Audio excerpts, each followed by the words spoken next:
Армысыз қазақ ұлты. Баршаңызға Алланың сәлем болсын. Мәртебеміз үстем, қазақ мәңгі болсын. Кешен арғын Тоқаевқа бір арнаулар жасап ем. Шу өтағып мені өлтіретін болғадыр екен, өзімнің бауырларым. Бір атаның балалары. Жарайды, ол өлтіре берсін. Бірақ білесіздер ғой, өлсем кімнен өлетінді. Бірақ мен мәселе бұдан басқа. Боз айғыр, боз бие деген әңгімені айтайын деп тұрмын да. 82 жылы, 1982 жылы Тасарық деген Шымкенттің ауылында бір апаға, о кезде апа емес, жас кезінде Меркеден Таразға дейін, Айша бибананың басына дейін садақа жинап, боз бие құрбандық шаласын, апат келатыр дейді. Сол кезде заманда өмір сүргендер білет, Мерке мен Тараздың ортасында жылан көшкіні болды. Сол жылан көшкіні жүрген кезде бұл оқиға болған. Бірақ біз сорлы қазақпыз ғой. Бірімізді біріміз ұстап беретін. Сонымен апаны ұстап беріп, апа 10 жылға домашний арест дейді ғой, соған отырған. 10 жылдан кейін қайтадан аманат түседі, 92 жылы. Енді қиын болады аманаттың, дүниежүзі бойынша боз бие соясың деп. Сонымен бұл кісі Меккеге дейін барып боз бие сойып берген. Бірақ ол кісі қайтыс болып кетті. Сол кісі қайтыс болмай тұрған кезінде мені сол кісімен таныстырды ортадағы кісілер. Мен бірақ танысқым келмеп еді.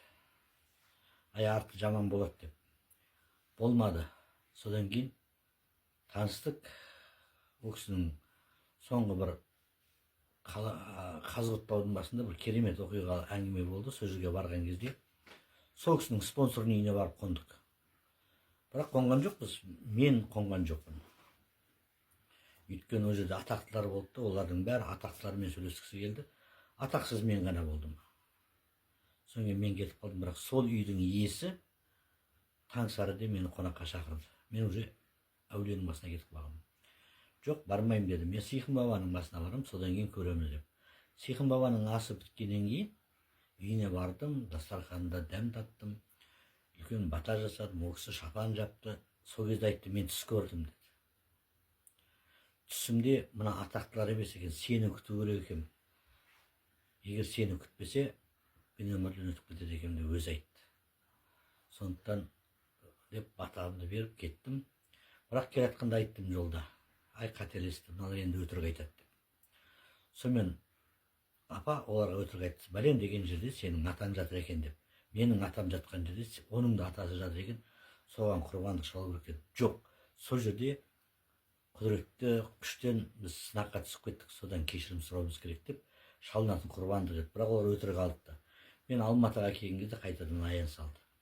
Енді барасың, бүткіл дүние жүзінде шалып келген боз биенің шылбырын жинар, сенің қолыңа береді. Содан кейін сен боз айғыр соясың, қазақ мәңгілік болады деді. Бірақ олай істемеді, ол кісі шылбырды бермеді. Мен 82 жылдан бастап жүріп келе жатқан адаммын бір жолда. Өзім келісіп аламын аруақпен деді. Онда өзіңіз білесіз дедім. Бірақ апа 2 айға жетпей өті жарылып қайтыс болды. Арасы ұзамай спонсор да қайтыс болды. Оның арасы ұзамай сол спонсор болғанның інісі де қайтыс болды. Қырылып түсті. Бірақ жанында жүрген көмекшісіне мен айттым. Шылбырларды сұрап алып кел, болмаса арты жаман болады деп. Бірақ оған да көнбеді. Жарайды дедім, арада 2 жыл өткеннен кейін маған аян салды. Бермесе бермей ақ қойсын. Енді боз айғыр салып, ырымын жасайсың да бітіресің деді. Бірақ ол жасамай тұрып, сен бүткіл халықтың игі жақсыларын бір-біріне кешірім сатасың деп. Қарғыс бәрі келсін деп. Мен 300-дің басын қосып ас беріп, түйенің сүтімен ант бергізіп, бір-бірінен кешірім сұратқыздым. 4 рет жасадым, 4-сінде боз айғыр шалдым. Сол кезде бүткіл қазақ даласы шулады. Бұл не деген сұмдық деп, ой, боз айғырдың етін алып көмді деген не деген бұл анау деп. Бірақ енді мен бұл ритуалдың түп тамырын түсінбедім. Бірақ одан кейін барып маған аруақтар түсіндірді. Заманында сақтан бастап патша қайтыс болып жатса, мінген аттардың ішінен боз биелерді арнайы әкеліп шалып бірге көмеді екен. Ет терісімен қосып.